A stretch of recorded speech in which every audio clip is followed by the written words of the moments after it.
Planejamento para 2026, mas não qualquer planejamento ou de vida, de metas pessoais, não. Planejamento para você, empresário. Como organizar o seu 2026 para que a sua empresa tenha melhores resultados, tanto com a sua equipe, quanto em números, em vendas, em resultado financeiro. Como fazer isso tudo acontecer? Esse é o nosso episódio de hoje.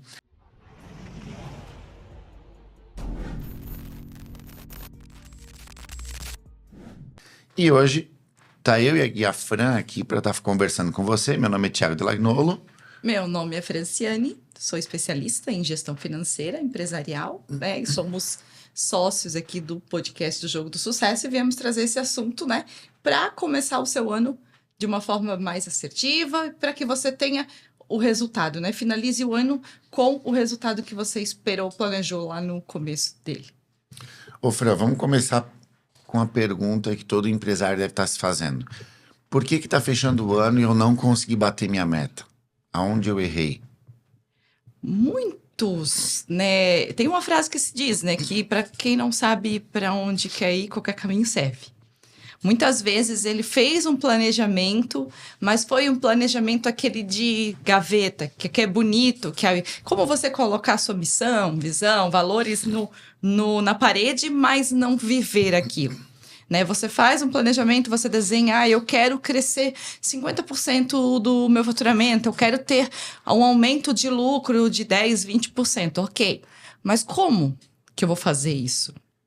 Eu acompanho isso? Como está a organização da minha empresa quanto a isso? Indicadores? Tem muitas coisas que envolvem a realização desse planejamento, né? Para que ele seja mesmo concreto e seja efetivo na sua empresa. Então, não adianta você fazer um planejamento, você colocar ele na gaveta e esquecer. E tem muitas coisas também que às vezes envolve time, né? Então a gente vai trazer um pouco disso, vai trazer algumas dicas do que pode, de como que deve ser feito, né? Um planejamento estratégico que, consequentemente, envolve o planejamento financeiro, né? Porque envolve dinheiro, negócio, empresa, qualquer movimento que você faça vai envolver um orçamento. Então a gente vai destrinchar um pouco isso, né? Ô Fran, mas pela tua experiência com as empresas que tu já acompanha, quais são os principais erros que os empresários cometem nesse sentido? É estabelecer uma meta muito ousada ou é não estabelecer meta? O que tu vê que são os principais motivos de ele fechar o ano, nesse caso 2025, sem alcançar os objetivos dele? A frustração, ela vem muitas vezes pelo fato de você não acompanhar essa meta. Ele não sabe como está o resultado dele. Ele não sabe. Ele definiu uma meta e ele vai olhar só lá no final do ano, quando ele fecha o balanço da sua empresa, se realmente vai se cumprir essa meta. Mas você precisa acompanhar, você precisa fazer...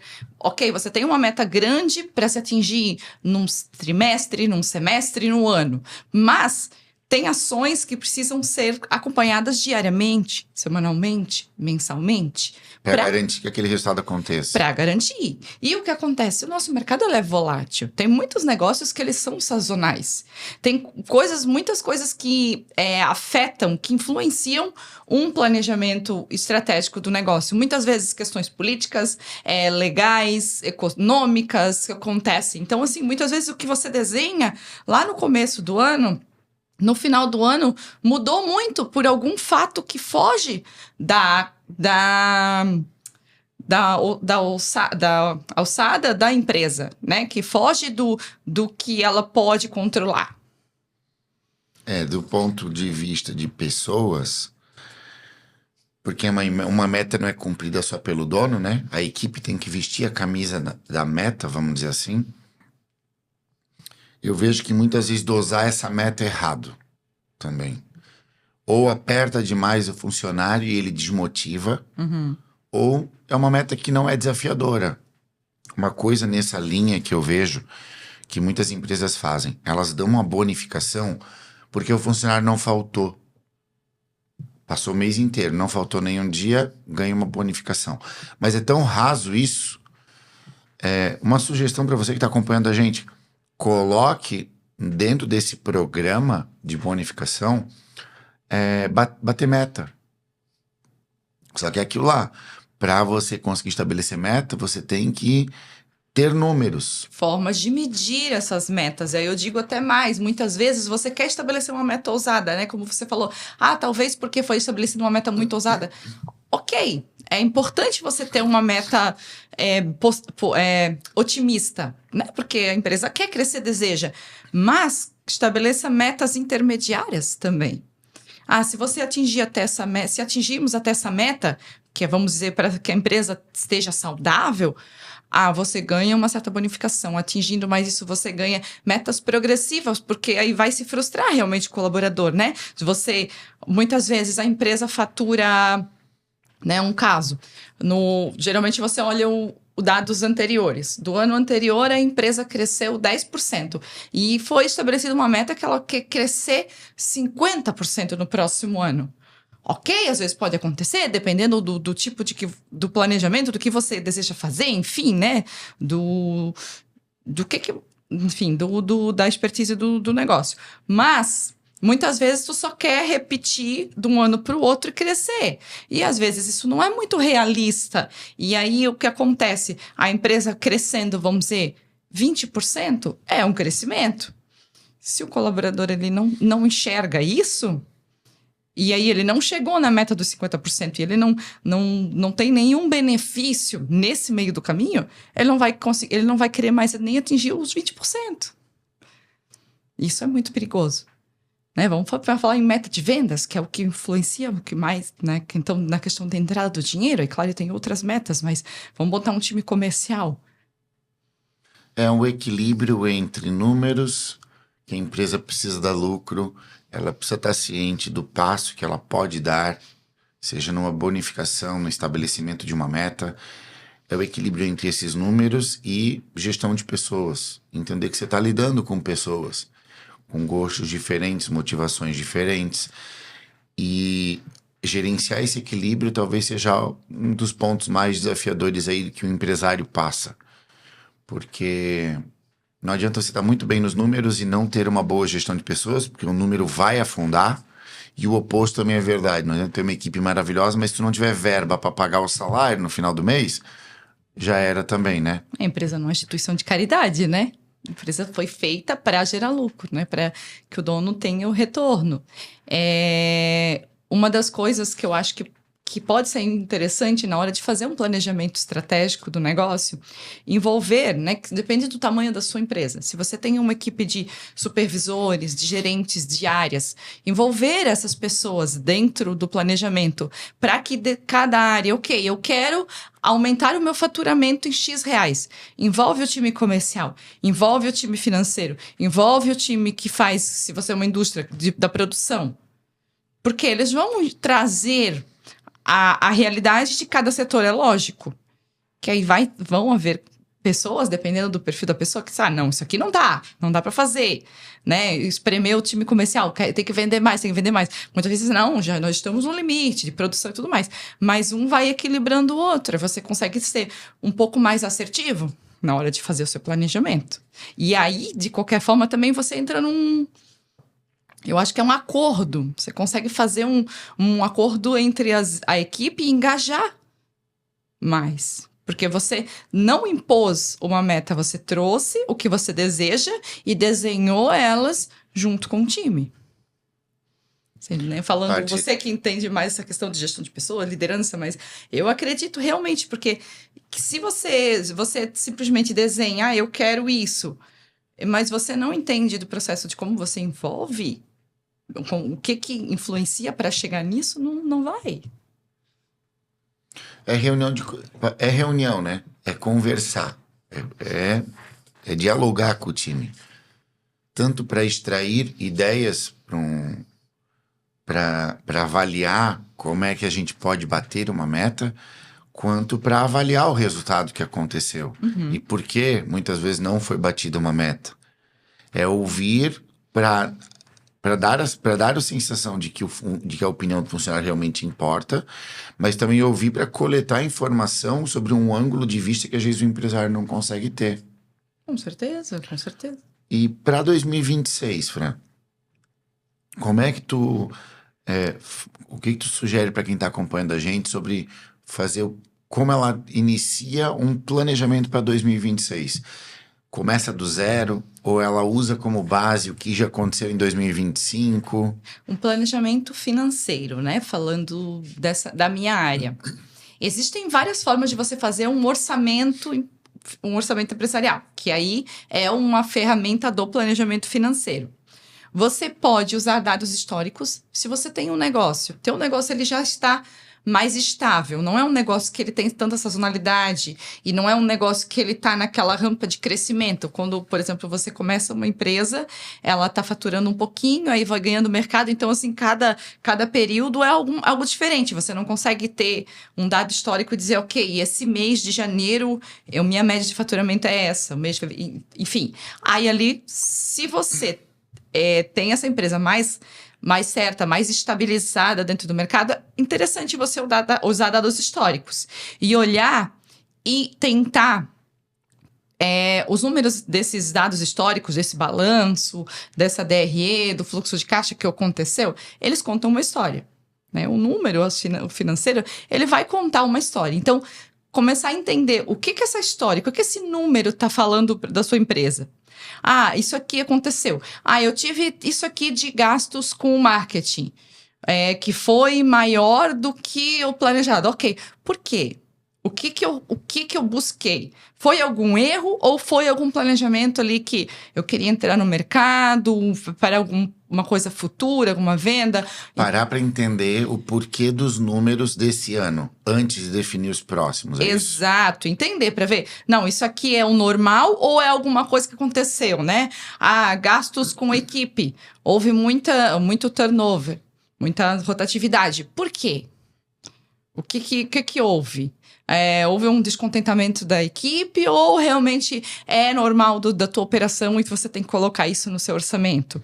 Enxergar isso e enxugar essas coisas que estão fora da curva, fora do que é a realidade do negócio. E aí, assim, você consegue, vamos dizer assim, eu quero que a empresa cresça tantos %, eu quero ter um faturamento de anual, que de 1 milhão para 5 milhões, ok, aí tu vai jogando os custos proporcionalmente àquele faturamento. Então, o dado histórico, ele é importante para isso, porque você vai conseguir enxergar onde estão as minhas despesas, as minhas fontes de receita, quanto que é a minha margem de lucro, margem de contribuição, né? O quanto que os impostos interferem, o quanto que os custos diretos interferem.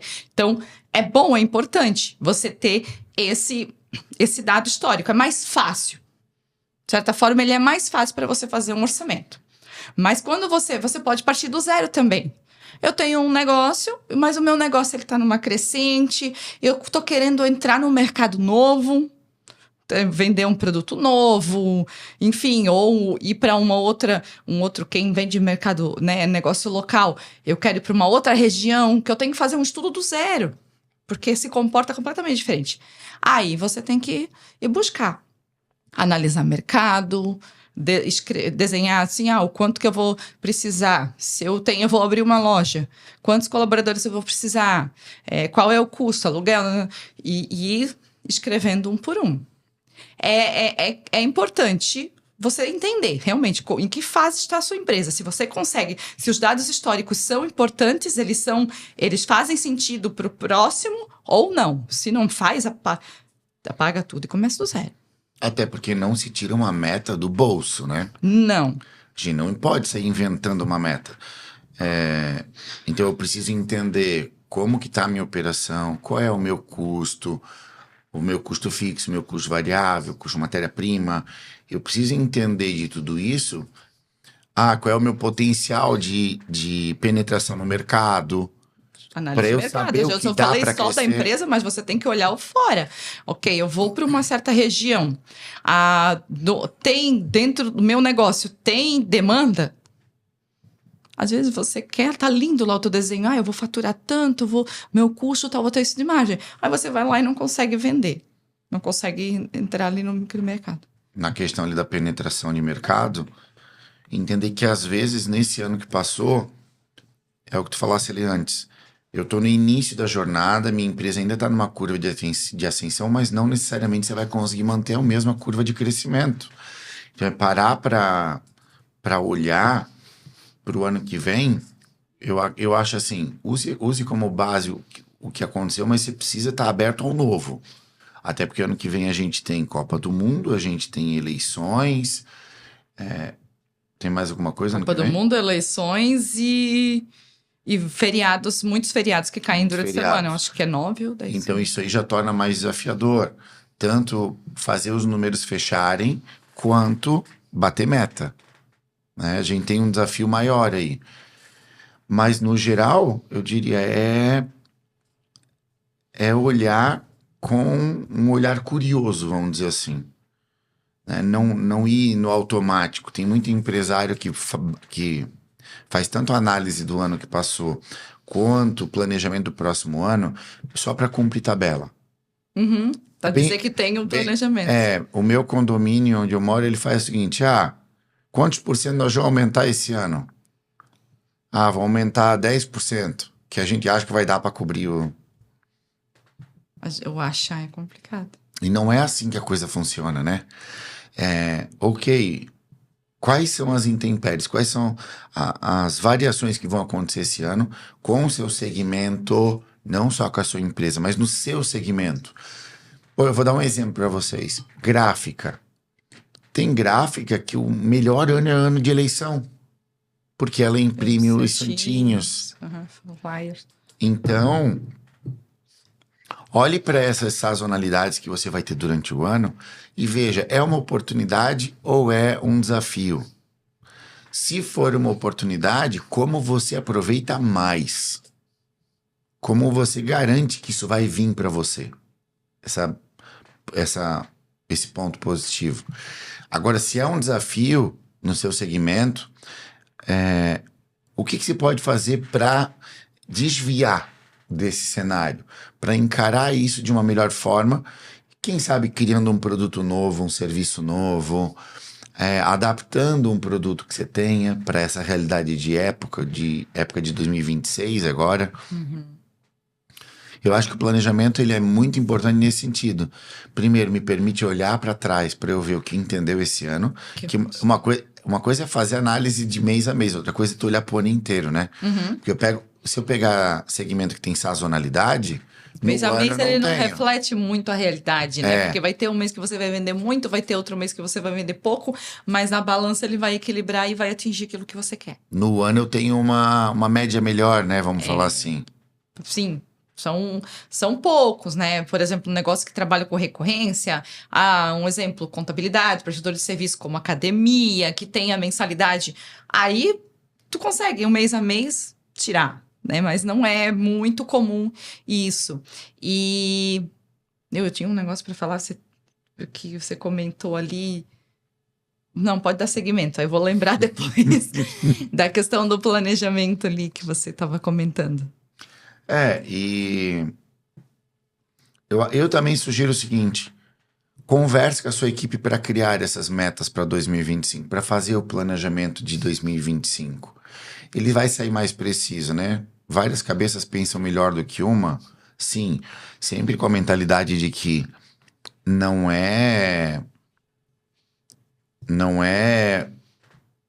você empresário não é obrigado a seguir o que o funcionário fala, o que ele sugere. Você está ali coletando informações para enriquecer esse teu planejamento, tá? Mas muito empresário tem medo de sentar com os funcionários na mesa, pedir ideias para o planejamento para os funcionários, porque muitos se sentem refém nessa hora. E não é para acontecer isso. É uma reunião onde você, líder e empresário, pede para sua equipe compartilhar, contribuir com conhecimento da base que eles têm para fazer um planejamento mais assertivo. Tanto para analisar o porquê dos resultados desse ano, quanto para fazer o planejamento do próximo ano. Invariavelmente, isso também já começa a embutir na cabeça deles que, apesar de 2026 ter vários variantes detratores ou desafios, ainda assim o funcionário vai estar engajado, porque eles definiram juntos uma meta. Então, teu 2026, do ponto de vista psicológico, a equipe já começou.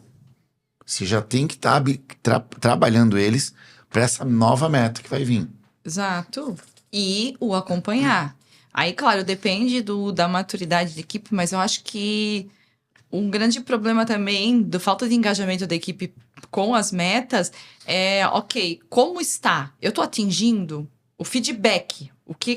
Ok, nós definimos e aí agora como é que vai? Como é que a gente vai? A gente está indo certo? Tem que fazer um ajuste, né? Que aí às vezes o empresário ele só joga a meta lá e aí chega só ao final do ano, quando não atingiu, aí vai lá e solta os cachorros, né? Faz nos colaboradores. Mas não foi acompanhando, não foi mostrando. Aqui nós estamos um pouco abaixo, nós temos que aumentar um pouco mais para o próximo. O que precisa ser feito para isso, né? Escutar. Por que não atingiu? Foi alguma coisa que fugiu do controle ou realmente, né? Analisar isso, porque às vezes aí cabe muito a questão do orçamento flexível também, um planejamento flexível. Tu tens uma meta grande, aquela meta não deveria mudar, porque se mudar o tempo todo também, aí não é planejamento, né? Ela só tem que ser ajustada às ações para se conseguir atingir elas. E aí vai ter mês que às vezes vai dar um pouco mais baixo, mês um pouco mais alto, e aí é aí que entra a questão do orçamento flexível. Você olha mês a mês, por mais que você já tenha desenhado de janeiro a dezembro tudo, mas aí você olhou, janeiro aconteceu. Opa, deu alguma diferença daqui. A gente precisa equilibrar. Teve um custo maior de determinada coisa. Vamos reduzir um pouco na outra e trabalhar e aí projetar para frente com esse ajuste. Mas sempre com o resultado final em vista, né? Resultado final. E como que você enxerga planejamento pessoa física do empresário nessa hora? Porque ele tem as contas pessoais dele, os desejos pessoais dele, e ele precisa conciliar isso com a empresa. O empresário, se a principal fonte de renda dele é a empresa, ele vai ter que colocar uma meta de lucro, de margem de lucro. E aí, primeiro ele vê, ok, eu quero retirar X reais por mês, ou no final do ano eu quero retirar para comprar uma casa, para trocar de carro, para fazer viagem, enfim, o que ele deseja. Eu tenho esse valor em meta para mim, para pessoa física. Como que a empresa vai poder me pagar? É mensal? Eu quero tirar um prolabore mensal maior? Joga no teu orçamento, no teu planejamento e vê como que isso vai ficar no teu DRE. Isso aqui é meio desafiador, é apertado. Não, aqui a gente vai ter que subir um pouco, o faturamento tem que melhorar, tem que reduzir custos. Porque aí você vai ter que ajustar a empresa para a meta da pessoa física. Se for muito fora da realidade, se a empresa não suporta, porque às vezes tu tem uma empresa pequena, uma empresa no início, e aí o sócio se ilude, que acha que vai conseguir retirar um monte no final, só que a empresa ainda está em fase de crescimento, de investimento nela mesma. Aí realmente a pessoa física precisa se adequar, se ajustar. Vai buscar uma outra fonte de renda, às vezes. Eu diria assim, primeiro faça o planejamento da empresa. Baseado no que você projeta de lucro, aí você vai fazer o teu planejamento de vida. Você só vai viajar se você provar pelo planejamento da empresa que vai ter dinheiro para viajar. Né? Assim, pelo menos a empresa deve... Né? Não, tirando alguns casos que tu tá começando, tu é um autônomo, tu tá testando a empresa e às vezes tu tá botando dinheiro na empresa e ela não tá te pagando ainda, mas ela deve pelo menos te pagar teu custo de vida. Pelo menos ela tem que te sustentar. Se é o sócio que trabalha na empresa e tudo mais. Porque você tá dedicando tempo para isso. Mas é importante você ter o planejamento pessoal. Saber o quanto que você quer retirar. Porque a empresa, ela foi feita, um negócio, ela serve para botar dinheiro no bolso do dono, para gerar lucro e para deixar o dono rico, o sócio rico. Então, se não tem na pessoa física o quanto deseja, tu não vai conseguir buscar na pessoa jurídica, na sua empresa. Aí você se acomoda, às vezes, assim, eu não preciso tanto. Aí na empresa você também não tenta fazer ela crescer, se desenvolver, fatura mais, porque você não precisa. Mas o planejamento da pessoa física é importante, né? Para ver se realmente não tem algum deslize ali, né? Algum desvio, problema de gasto demais. Nessa parte de estabelecimento de meta, eu vou ajudar você que está ouvindo a gente aqui a fazer uma meta bem feita para a tua empresa. Primeira coisa é você analisar os números do passado para você entender qual é a variável que você vai usar para medir, para avaliar esse funcionário. Pode ser número de unidades produzidas, pode ser número de unidades vendidas, pode ser faturamento gerado em vendas. Você precisa entender qual é o indicador que você vai utilizar. O indicador mais fácil de todo segmento utilizar é faturamento. A empresa faturou X com X de lucro. Por exemplo, faturamos 1 milhão por mês. Com 10% de margem de lucro preservada. Isso é importante, porque tem muita gente que coloca só o faturamento e acaba quebrando a cara, porque bate 1 milhão, mas por N motivos o custo aumentou e não teve lucro, e agora está tendo que pagar a distribuição de lucro, né? Premiação, bonificação para a equipe. Era isso que eu ia comentar. Esse é um dos maiores erros no planejamento financeiro da empresa. Definir meta só de faturamento. Então, defina meta de faturamento com margem de lucro incluída. É o que vai funcionar para a maioria dos casos. E é algo real, porque, vamos lá, você está dizendo o seguinte: se a sua empresa deu muito lucro, você compartilha ele com a sua equipe. Não deixa de ser uma participação nos lucros, vamos dizer assim. Outras ideias aqui, tá? Mantenha os critérios ainda de assiduidade, não chegar atrasado e daí por diante. Mas, importante, tenha 3 graus de meta. Há uma meta mais fácil de ser alcançada, uma meta desafiadora e uma meta muito desafiadora. Por quê? Porque se você só bota uma meta, ou o funcionário pode bater ela muito fácil, e aí é dia 15, ele já bateu, e eles, opa, já bati, tô de boa, posso sossegar. Ou a meta é tão desafiadora que chegou no dia 15 e ele não fez nem 20% da meta. Ele vai dizer, não vou conseguir mesmo, dane-se. Quando tem 3 degraus de meta, com premiações proporcionais, né? Numa escadinha, você garante que ele vai estar engajado, porque a mais fácil ele tende a bater, mas ainda assim motivado para tentar buscar a próxima. Então, criei 3 graus. Gente, se a gente faturar 1 milhão com 10% de margem, a bonificação de vocês é X. Se bater 1 milhão e 100 com 12% de margem, a bonificação é Y, e assim para a terceira meta também. Além disso, uma outra forma, um outro critério importante para você implantar com o tempo é pagar essa bonificação olhando retroativo. O que eu quero dizer com isso? Faz uma composição. Esse mês, o que vai cair na conta do funcionário? 50% da meta do mês que fechou, 30% do mês anterior e 20% do mês anterior. No final ele recebe tudo, só que você mistura esse dinheiro para não desmotivar ele num mês que ele não vai bater, porque ele ainda vai ganhar o que ficou retroativo. E também para não deixar ele acomodado. Só que isso já é um cálculo que você vai precisar fazer depois com calma, né? Não é tão fácil de explicar isso para os funcionários, mas do ponto de vista psicológico é muito bom, porque você fragmenta essa entrega dessa meta, você fragmenta essa entrega desse resultado, forçando ele assim a continuar engajado, motivando ele a continuar engajado. E sempre está muito alinhado com a equipe, né? Reuniões, eu sempre digo reunião semanal com as equipes, para você conseguir incutir neles a ideia dessa meta, de que ela é possível, de que ela é realizável, né? E se tiver alguma coisa que está saindo fora, que vê que não vai atingir, você já consegue corrigir a tempo, né? E uma coisa, até eu vou jogar essa pergunta para ti para ver se tu tem alguma dica aí, porque o que acontece com muitos empresários? Eu já trabalhei numa empresa que a gente tinha uma determinada meta de venda, aí nós ganhávamos uma bonificação, aí atingia aquela meta no mês. No outro mês subia a meta, e subia a meta, e subia a meta, e subia a meta. Cada meta que atingia, aí então todo mês a gente tinha assim, meu Deus, eu não vou conseguir mais dar conta. Porque vai subindo, vai subindo, vai subindo, eu vou até onde? Vai infinito. Tem uma pressão, isso gera uma ansiedade no colaborador. Né? E gera uma incerteza, porque você não sabe, você começa um ano com uma meta e vai terminar com a meta 2, 3 vezes maior, porque o empresário no meio do caminho foi colocando.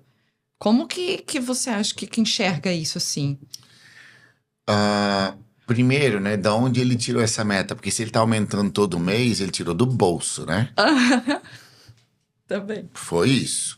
Senão tu não aumenta todo mês. Não, se o seu caso bem... Se você fez, vamos lá, se você fez o planejamento certinho. Sim. Se você olhou pro resultado do ano que fechou agora, fez o planejamento mês a mês, como é que tu quer que aumente todo mês 10%? Se a tua projeção, que tu sentou com a equipe, é de que realmente dá para fazer crescer 10% todo mês, aí ok. A equipe endossou de que é possível a gente fazer aquela meta, de que é um desafio bom para a empresa, o faturamento da empresa é aumentando todo mês. Aí, lógico, para eu aumentar isso, eu preciso aumentar a meta. Mas ela está ancorada no planejamento Sim, do no anual. que foi acordado lá atrás. Não tem esse grau de detalhamento do planejamento anual. Faz um planejamento mais simples para o ano, projetando 2026, e pega o valor anual e divide por 12, que se dá estabilidade para o funcionário, você dá mais leveza para ele. Ou não necessariamente dividir por 12, mas divide na proporcionalidade de faturamento que você tem, para pegar a sazonalidade. Pega a nossa região aqui. O verão é onde mais gira dinheiro nas empresas. Muitos negócios. Então não faz sentido a minha meta do verão ser igual à meta do inverno. Não dá para ser linear. Então o que eu digo, olha para o histórico do último ano, veja, Thiago, minha empresa não tem um ano. Eu diria o seguinte, tua empresa não está pronta para botar meta de produtividade. Segura. Você precisa ter dados para analisar, para poder dizer, olha, isso aqui é uma meta. A partir disso aí, então, tu já tens um ano para analisar.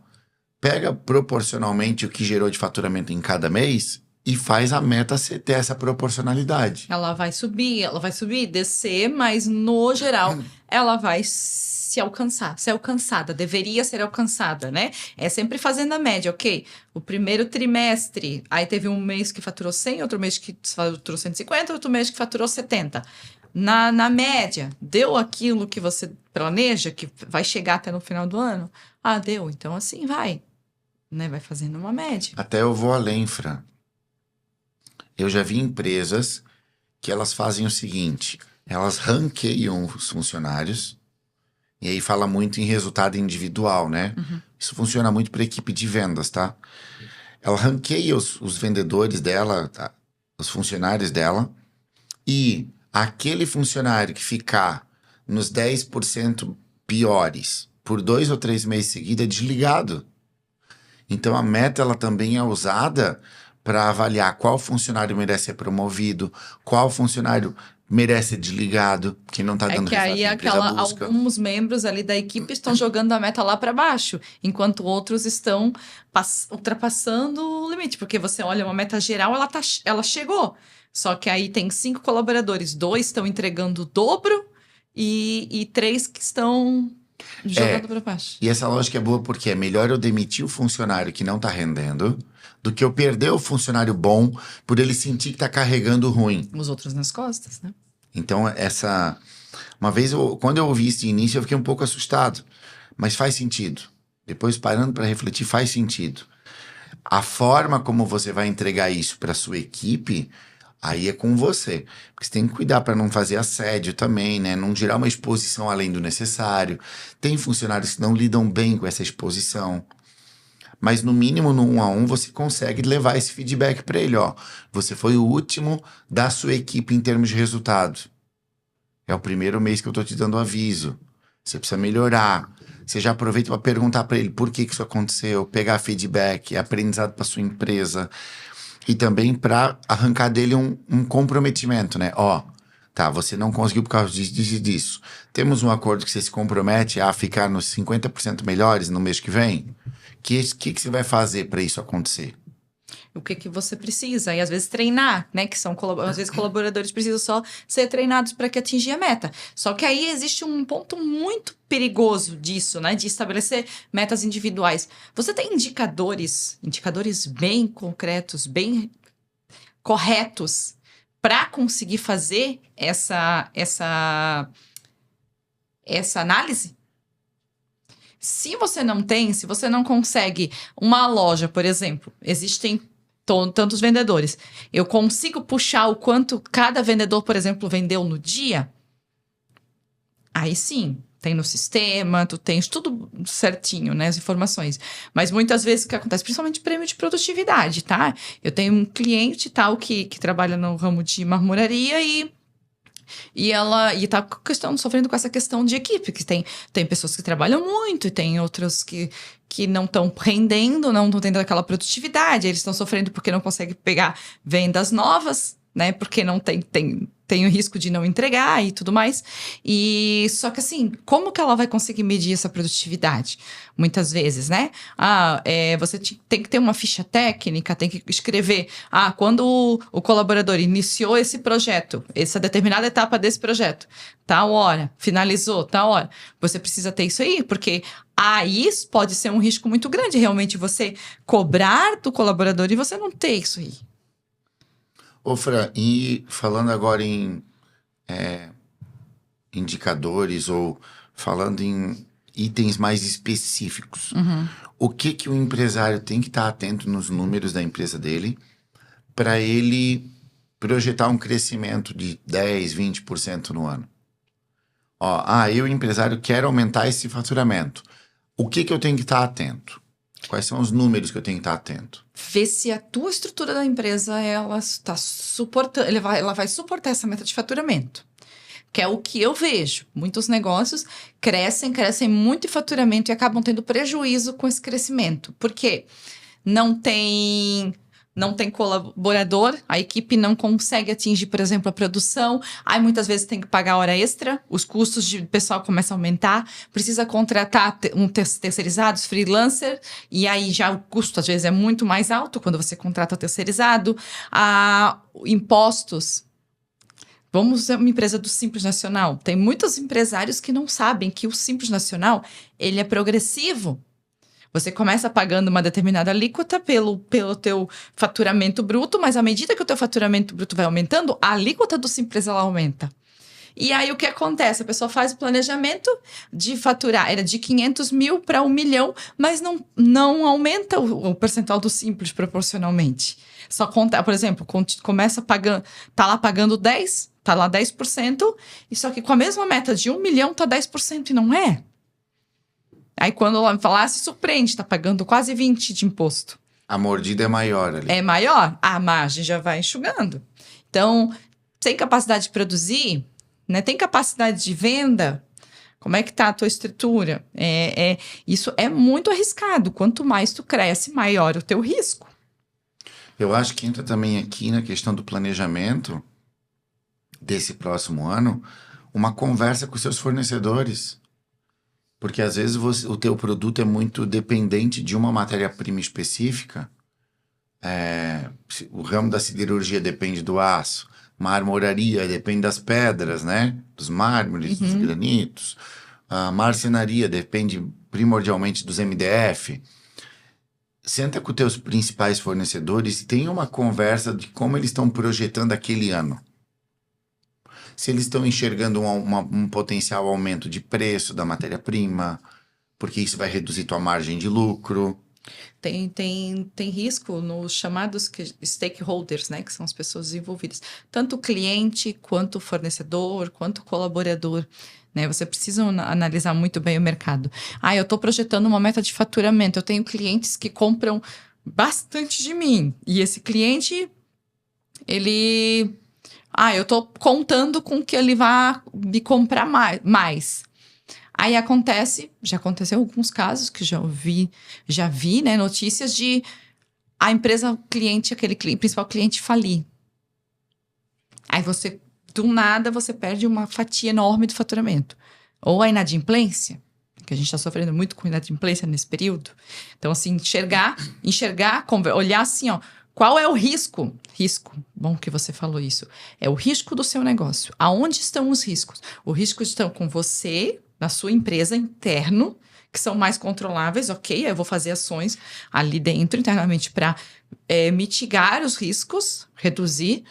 Ou são externos? São externos a ação com o meu fornecedor? O que eu posso fazer? Vou buscar outro fornecedor?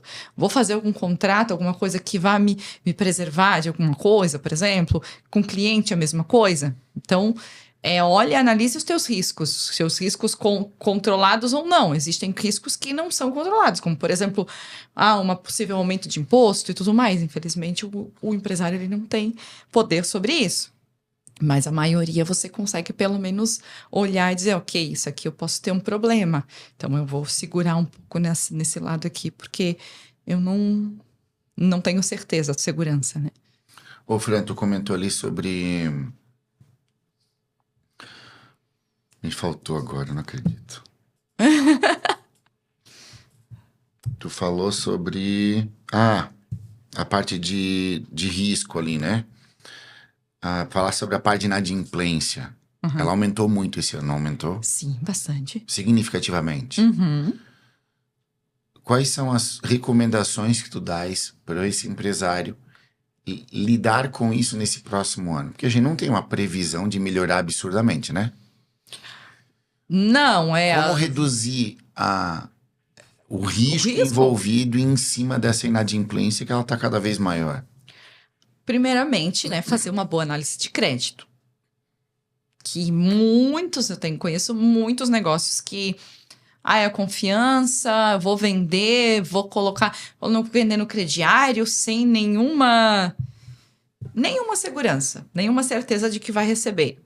Faça uma boa análise de crédito, puxe bem as informações, tudo mais.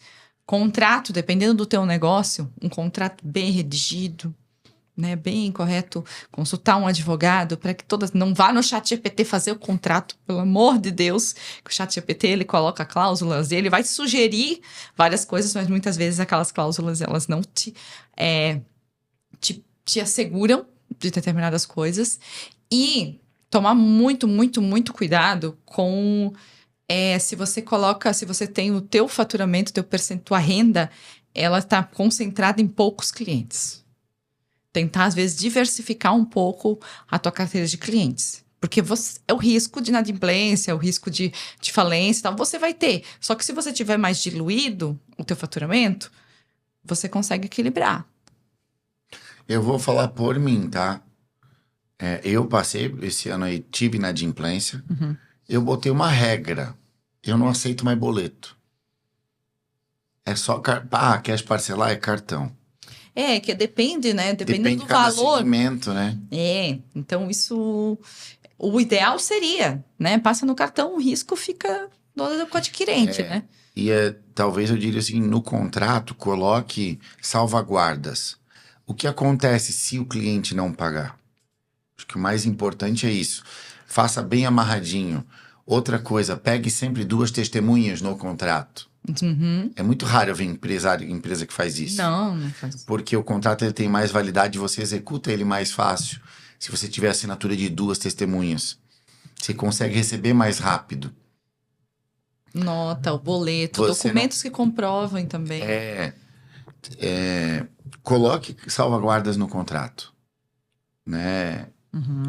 Vou pegar o exemplo mais clichê, é ter um fiador, é ter uma seguradora junto para o pagamento, como acontece nos aluguéis, né, de imóveis. Tente trazer o máximo de segurança para essa negociação. A gente, no geral, nós empresários, estamos passando por um cenário onde a gente está precisando esmagar margem, reduzir margem, né, para conseguir vender ainda. E aí, se você não recebe... Porque tá virando uma bola de neve. Uhum. O meu concorrente está baixando o preço porque ele precisa injetar dinheiro no caixa dele. Aí, muitas vezes, ele vende abaixo de custo só para poder capitalizar. Sim, girar. Aí eu não consigo vender porque ele está vendendo abaixo de custo, eu tenho que ver baixar também. Então, o mercado ele está muito, muito apertado nesse sentido. Ele está girando? Tá. Mas ele está girando muito apertado. Então, eu diria isso, fique atento aos números, porque não tá fácil você arranjar margem ali. Não dá. Assim, antigamente o negócio funcionava com 30% de margem, hoje deve estar com 15%, com 10%, provavelmente, por causa desse canibalismo que está acontecendo, né? Todo mundo está precisando de dinheiro, tá girando, tá vendendo? Tá, mas tá vendendo com margens menores do que se vendia. Então, faturamento é métrica de vaidade. Você tem que olhar, dá lucro. Se não dá lucro, talvez não faça sentido vender. Eu sei que é desafiador, porque muito provavelmente você está final de ano, você tem 13º, você precisa botar dinheiro no caixa. Mas, às vezes é melhor segurar um pouquinho, retrair a equipe, sabe? Do que ficar vendendo tendo prejuízo. Sim, sim. Acontece, às vezes, você precisa dar uma queimada, vamos dizer, na margem para conseguir injetar dinheiro, né? Principalmente na época de final de ano. Mas não dá, vai ser um caso, assim, muito extraordinário, fora. É um caso que às vezes você precisa fazer essa venda para aquele determinado cliente porque você quer entrar naquele mercado, ele vai te gerar outras vendas ok, mas você não pode fazer isso de forma deliberada, né? Por isso que precisa ter cada vez mais os números mais próximos. Fazer os fechamentos mensais, acompanhar a meta de venda de faturamento semanalmente, pelo menos, né? Como que tá o meu faturamento? Com qual margem, pelo menos, custo e faturamento, né? Custo e venda direto. Quanto é que tá isso aí? Eu tive que dar muito desconto. Olha isso, semanalmente faça essa análise junto com teu time ali, teu time comercial. Aí veja a tua equipe também, se tu trabalha com produção. Como é que tá a tua produção? Subiu, caiu? Porque tem que otimizar. Otimização de custos, otimização de recurso. Essa é a palavra da vez. Eu vou buscar fornecedores mais baratos, né? Tudo. Você tem que estar atento o tempo inteiro, não é? Não existe mais esse jogo. Não está mais para amador o mercado, né? Então, você precisa olhar, sempre revisitar tudo.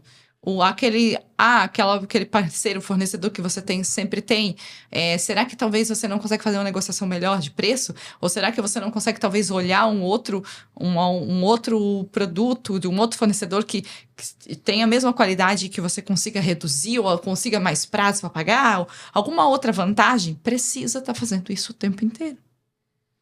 Eu acho que eu vou deixar uma dica aqui para vocês, que eu já falei em alguns episódios aqui, eu acho ela muito estratégica. Como você quer que o seu cliente conheça a sua empresa em 2026? Você quer que a sua empresa seja conhecida pelo quê? Escolha essa característica, foque nesse ponto de valor e pense, eu quero que seja conhecida pela entrega pontual, pela qualidade, pelo material, pela matéria-prima diferenciada, por ser ambientalmente correto. Qual vai ser o principal motivador do cliente comprar de você? O que tem de diferencial no teu produto, né? Qual é o ponto de valor dele? Pega isso e, tendo isso definido, você vai para o próximo pensamento, que é: o que eu posso alterar no meu modelo de negócio que vai fazer o cliente perceber mais esse ponto de valor? Pode ser mudando a fachada, pode ser mudando a disposição dos produtos na tua loja, pode ser mudando a tua logo, mudando o teu posicionamento no Instagram, mudando paleta de cor, mudando a forma como você conversa com o cliente, mudando o treinamento da tua equipe. Porque se você diz que o teu principal ponto de valor é qualidade, não faz sentido a tua equipe ficar falando sobre prazo com o cliente. Ele tem que bater na qualidade. Tem que mostrar a qualidade diferente que é. Então pense em ideias de como mostrar mais para o seu cliente que aquele ponto de valor realmente existe, que é muito vivido. Isso faz com que a tua marca tenha congruência de posicionamento, faz com que o cliente perceba mais valor e você saia um pouco da guerra de preço. Vai ser um ano que guerra de preço vai continuar, mas ainda assim dá para a gente trabalhar uma margem em cima dessa percepção de valor. E dependendo do segmento, Investir em relacionamento com o cliente, né? Buscando a base que você já tem, trazendo ele Reforçar de mais. volta para comprar de novo. É ser proativo. É isso que eu conversando com vários empresários. Assim, o que você tem sentido? A gente tem que fazer mais esforço para vender o mesmo que está vendendo. Essa é a ideia, é ser proativo, é trazer o cliente mais para próximo, ser lembrado pelo cliente o tempo inteiro. E aí entra o posicionamento, mas entra também o relacionamento de mensagem, enfim, dependendo da forma de que você se comunica com ele, né? E é isso aí que você trouxe, Fran, por exemplo, ser mais proativo, né? Botar mais energia para fazer o mesmo volume de vendas. É um fato. E não é de hoje a gente pensa. Vamos analisar de 10 anos para cá. De 10 anos para cá, entrou muito forte venda online. Antes não tinha. Então não é só esse ano que está mais desafiador. A cada ano que passa, exige mais da gente para fazer o mesmo volume de vendas. Agora já tem IA para atendimento, para o comercial. Então, a gente tem que se acostumar com esse processo, que não nasceu hoje.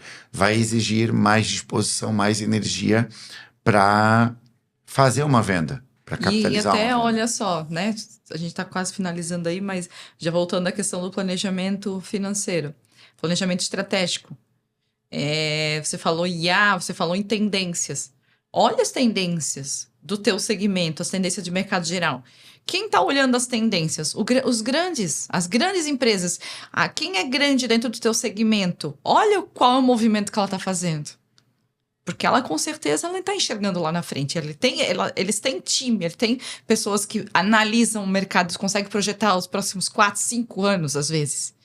Então, entra no hype, tenta talvez olhar assim, poxa, mas pode ser interessante eu seguir nessa linha aqui. Determinada empresa da minha área, maior ali, que já tem mercado, né? Que já tem ali, já está bem posicionada, está fazendo isso. É aprender, né? Claro. Estar modelar. aberto a mudanças, né? Estar aberto a mudar o teu produto, teu serviço, evoluir ele, adaptar ele para a realidade do mercado atual. E eu vou além. Treine sua equipe mais do que nunca para fazer upsell. Treine sua equipe para conseguir vender um ticket médio maior para cada cliente que entra na tua loja. Porque já que a captação de cliente está mais escassa, está mais difícil, se eu conseguir aumentar 10, 20% o ticket médio de cada cliente que entra na loja, no teu e-commerce, né, que entra em contato com você, você reduz a necessidade de um volume maior de clientes comprando. Então veja só, e isso vai envolver treinamento de funcionário, motivação, meta, ser uma liderança inspiradora, para motivar e mostrar para o teu funcionário a importância de não ser só um passador de pedido, né? De entender, parar, conversar, entender a demanda do cliente para tentar vender algo a mais. Tem até um memezinho aí na internet que fala que o cara, chegou um cliente aqui, ele queria comprar uma vara de pescar. Aí ele já vendeu a vara, já vendeu a linha, já vendeu o anzol, já vendeu a rede, já vendeu o barco para ele pescar. Vendeu até a passagem de avião para ele ir para o lugar que se pesca. Então, o que você pode vender junto? E às vezes você não tem esse produto ou serviço. Reflita. Que produto ou serviço faria sentido você trazer para o seu negócio para poder fazer esse upsell, para poder fazer essa venda? E você deixa o cliente satisfeito. Né? Eu trabalhei muitos anos atrás em uma loja de material de construção e a gente fazia muito isso. Né? A pessoa vinha com essa demanda, eu quero comprar, eu quero fazer a instalação no meu banheiro, eu quero comprar, sei lá, fita veda-rosca. Ok, mas você tem determinada coisa? Você precisa, para fazer isso, você precisa disso. Você tem, e você tem. Afinal, você vendia 4, 5, 6 itens e a pessoa saía satisfeita, porque ela não ia para casa depois ter que voltar porque esqueceu algo. Né? Então, é bem isso como você falou. Fran, eu acho que a gente tá chegando no final, né? Quero falar aqui com você. Se você assistiu até aqui, gostou desse episódio, não esquece de se inscrever no canal, deixar a curtida no vídeo, compartilha esse episódio com aquele seu amigo empresário que precisa fazer o planejamento do ano de 2026. E eu vou deixar as nossas 2 redes sociais aqui na descrição, também segue a gente lá. E eu acho que é isso, Fran. É isso, gente. Não, acho que por mais que tenham desafios, todos os dias, né, o empresário acorda com um desafio. Desafio é bom, desafio faz a gente se mexer, buscar, mas depende da força a sua força, né, como empresário, como empreendedor, com visão e com metas, planos, né, propósito de conseguir atingir. Né? Use as ferramentas, use o financeiro a seu favor para isso, para você conseguir também ver o caminho que você está seguindo, se está indo para o caminho correto, mas não desanime, só vai que existe mercado ali, existe oportunidades, né? É isso aí. É isso aí. Obrigado para você que acompanhou a gente até aqui e a gente se vê no próximo episódio.